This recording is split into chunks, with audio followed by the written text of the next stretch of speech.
Breaking news చూస్తున్నాం. Odisha CM Naveen Patnaik తో తెలంగాణ ముఖ్యమంత్రి కేసీఆర్ సమావేశం ముగిసింది. ఫెడరల్ ఫ్రంట్ పై సుదీర్ఘంగా చర్చించారు. ఫెడరల్ ఫ్రంట్ దిశగా ప్రయత్నాలు ప్రారంభిస్తున్నట్లు సమావేశం అనంతరం కేసీఆర్ మీడియాకు వివరించారు. వ్యవసాయ రంగానికి ఒడిశా సీఎం ఎంతో కృషి చేశారన్న కేసీఆర్ చట్టసభలో మహిళలకు 33% రిజర్వేషన్లు అమలు చేయాల్సి ఉందన్నారు. త్వరలో మరోసారి నవీన్ పట్నాయక్ తో భేటీ అవుతానని కేసీఆర్ చెప్పారు. చాలా సీనియర్ నాయకులు, చాలా టాల్ పర్సనాలిటీ శ్రీ నవీన్ పట్నాయక్ గారితో కలవడం జరిగింది. వారు చాలా పాజిటివ్గా చెప్పారు. దేశం గురించి ఏదో చేయాల్సిన అవసరం ఉందని చెప్పారు. రాజకీయాలలో గుణాత్మక మార్పు జరగాల్సిన అవసరం ఉందని చెప్పారు. మా చర్చలు ఈరోజే ప్రారంభమయ్యాయి. త్వరలో మళ్ళీ కలుద్దామని నిర్ణయం చేశాం. డెఫినెట్గా పాజిటివ్ డైరెక్షన్లో మా కలయిక ముందుకు పోతుంది. ఈ దేశానికి కొంత లాభం చేస్తుంది. Thank you. One minute. Mr. Rao has come to Odisha and to the Jagannath Mandir in Puri to offer his thanks to Lord Jagannath for his tremendous victory. Sir, will we expect a future meet soon? Yes, why not? That will be there. Congress is releasing that both of you just doing as a VP of the BJP. Of the BJP. Now see, these days, let me tell you, it has become a big joke in the country. Exactly. Narendra Modi goes to Hyderabad and says, I am the B team of Congress. Sonia Gandhi and Rahul Gandhi, they go to Hyderabad and they tell me that I am the B team of BJP. We are no team, bhai. Very sorry. We are our own team. You will see it very shortly. We are our state's teams, all right? Exactly. ఇదే అంశానికి సంబంధించి మరింత సమాచారాన్ని మా హైదరాబాద్ ప్రతినిధి KS అందిస్తారు. KS. Lakshmi Varma, Bhubaneswar లో ఒడిశా ముఖ్యమంత్రి నవీన్ పట్నాయక్ తో తెలంగాణ ముఖ్యమంత్రి కేసీఆర్ సమావేశమయ్యారు. దాదాపు గంట పాటు నవీన్ పట్నాయక్ అధికార గృహంలో ఈ సమావేశం జరిగింది. కొద్దిసేపటి క్రితమే సమావేశం ముగిసినట్టు భువనేశ్వర్ నుంచి మనకు తాజా సమాచారం వచ్చింది. అయితే ఇద్దరు ముఖ్యమంత్రులు కూడా మీడియాతో మాట్లాడారు. కంబైన్ ప్రెస్ మీట్ నిర్వహించారు.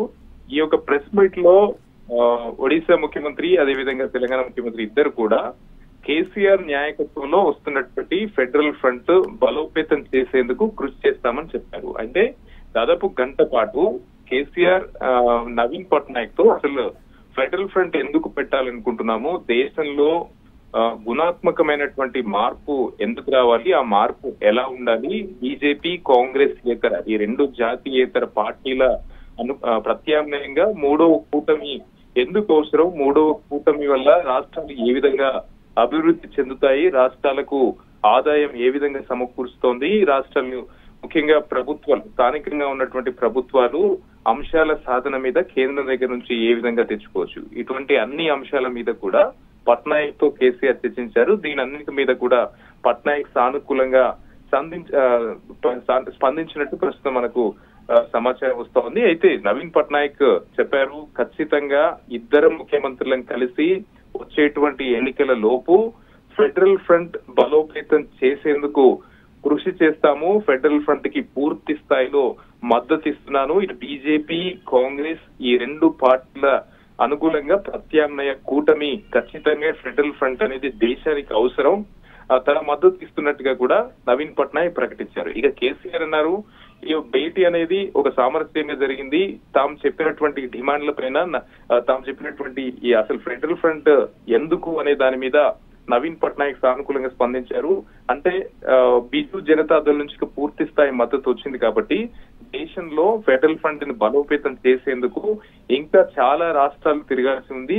ఆయా రాష్ట్రాల్లో స్థానికంగా ఉన్నటువంటి పార్టీల సపోర్ట్ తీసుకొని ఎన్నికల్లోపు ఫెడరల్ ఫ్రంట్ ని బలోపేతం చేసి ఖచ్చితంగా అధికారంలోకి తెచ్చేందుకు కృషి చేస్తాము. అది ఇక్కడ ఒడిశా భువనేశ్వర్ నుంచి బిజు జనతాదళ్ నుంచే బీజం పట్టిందని కూడా ముఖ్యమంత్రి కేసీఆర్ చెప్పారు. ఈ సమావేశం ముగిసింది.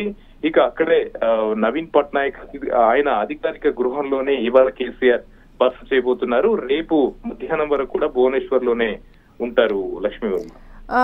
కేఎస్ అయితే ఈ ఫెడరల్ ఫ్రంట్ కు సంబంధించిన పశ్చిమ బెంగాల్ ముఖ్యమంత్రి అయితే మమతా బెనర్జీతో కూడా సోమవారం సాయంత్రం కేసీఆర్ సమావేశం అవుతారని అన్నట్లు తెలుస్తుంది. దీనికి సంబంధించిన డీటెయిల్స్ ఏమైనా ఉన్నాయి మీ దగ్గర?